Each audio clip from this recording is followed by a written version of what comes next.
नमस्कार. न्यूज नेकनगरीमध्ये आपले स्वागत आहे. मागील 3 दिवसापासून सतत पाऊस पडल्याने जिल्ह्यात अनेक ठिकाणी पूर परिस्थिती निर्माण झालेली आहे.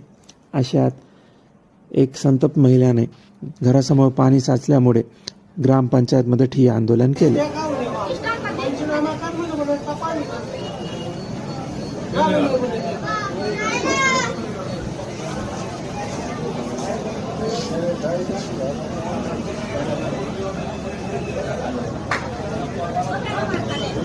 प्रशासनाच्या या दिरंगाईमुळे नागरिकांमध्ये प्रचंड नाराजी व्यक्त होत आहे.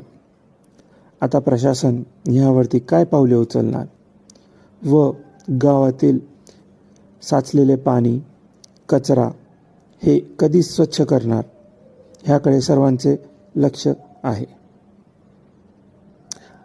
अशा बातमींसाठी पाहत रहा न्यूज नेकनगरी, आपल्या हक्काचं चॅनल. लाईक, सबस्क्राईब व शेअर करा.